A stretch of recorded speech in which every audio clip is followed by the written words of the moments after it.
Check it out, we're out here in Philadelphia at the Museum of Art. Got the Rocky statue right behind me, the most iconic piece of art. When it comes to the name Philadelphia, what do you think of? You think of Rocky, you think of names that are synonymous with Rocky: triumph, victory, struggle, the underdog. And you know, it's my first time out here, and it's an overwhelming feeling. It's awesome, it's great.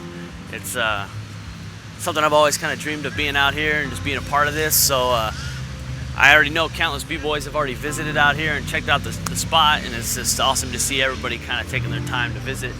And this is great. You take a look and you see all these people here in line, and everybody here, you know, everybody's affected by Rocky. Everybody, you know, it's a part of everybody's lives, you know. And if you really think about it, you know, the Rocky struggle, it's you know, it's working hard and striving to achieve your goals, and not stopping no matter what, no matter who tells you can't do it, or who tells you that it's impossible, or that you're not made for it, or you're not cut for it.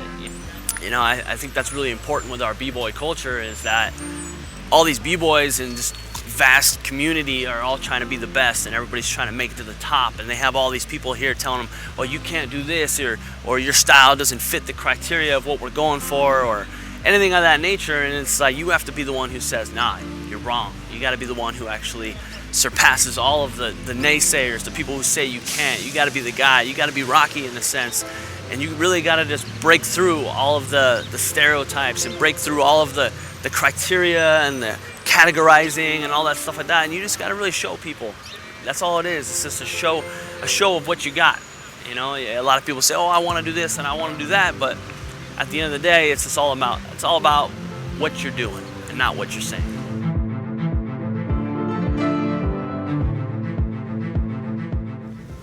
We just passed, we just visited Mighty Mick's gym. It's crazy, you wouldn't even recognize it if you walk right by it. And then right across the street, we saw Adrian's Pet Shop, or whatever Adrian's Pet Shop used to be. Back in the Rocky film, Rocky would go to Mighty Mick's gym and he would train, and afterwards, when he was feeling all, you know, confident after going to the gym, he'd go across the street to Adrian's Pet Shop, and you know, he'd try to flirt with Adrian, like with half confidence or whatever. And it was just cool to see that relationship unfold, and how the story was primarily based off of him breaking out of his comfort zone and whatnot. So that's pretty cool.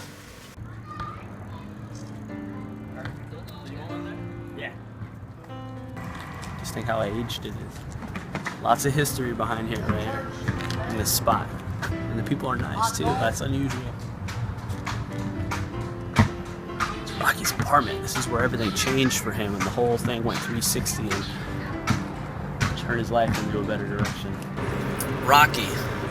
The name is synonymous with victory, triumph, the underdog, you know, but what a lot of people realize is that you haven't won yet, you know what I mean? You're not victorious yet, and I think the most important aspect that gets overlooked all the time is the journey, the struggle. Like, what does it take to achieve that win? And a lot of people enter battles or enter competitions, and they're always focused about the win, but they don't realize they've won already. You know, if you've made it that far, if you've accomplished what you've wanted to accomplish, whether it be the new moves you've been learning or whatever, you've won the battle already. You know, the battle's not won on the stage like a lot of people think, because that's all subjective. The battle is won in the dungeon, in the temple, wherever it is you're training. If you make it out there at the end of the day and you're content, you've won. You've won that battle.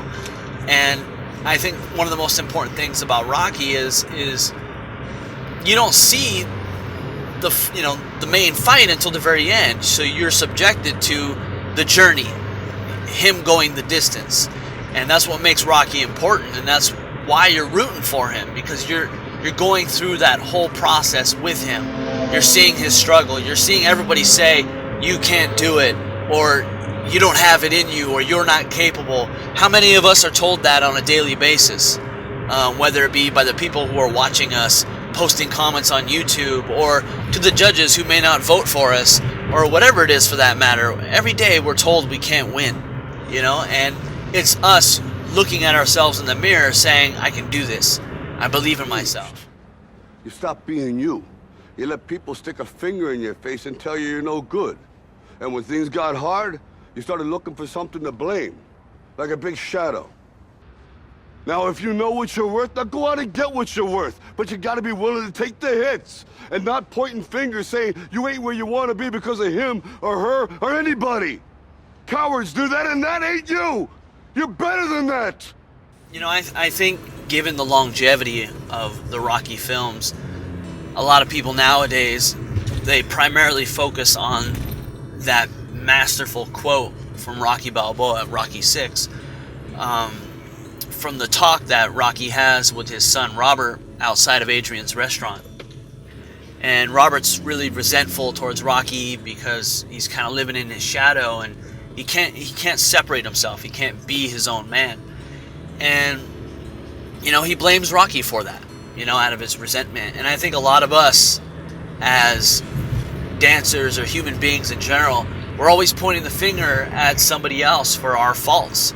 You know, we don't take responsibility, nor do we acknowledge the faults that we carry in order to better ourselves. And I think that's the number one aspect that gets overlooked. And I think acknowledging that in the first place, that's success in itself. So what Rocky says to him, he tells him flat out cold. And sometimes we need the ones closest to us to kind of open our eyes to the truth. And he tells him, he's like, you know what, you're the one who's holding yourself back. You know, he's saying, if you believe that you're not worth it, then you're not worth it, you know. But if you do believe you're worth it, you got to go out and get it. And that's another issue we have in this world is a lot of people have this sense of entitlement.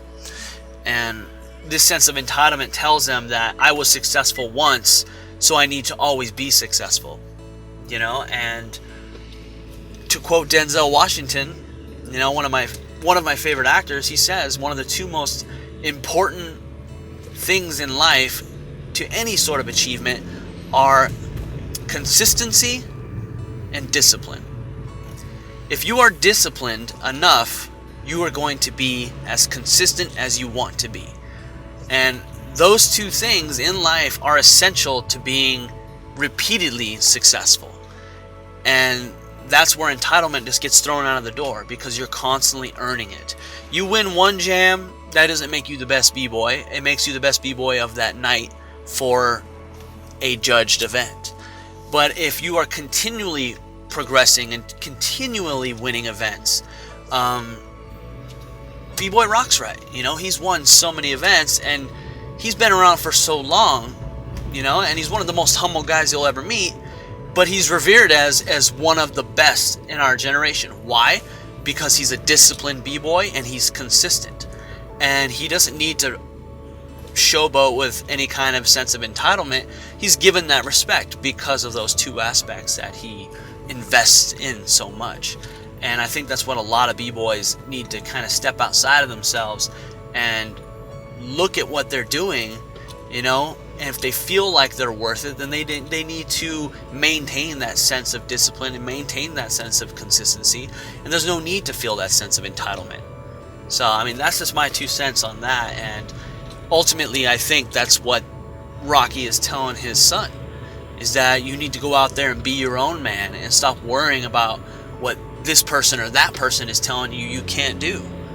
So at the end of the day, it's all about perspective. How do you see it, and what are you willing to do to change that perception?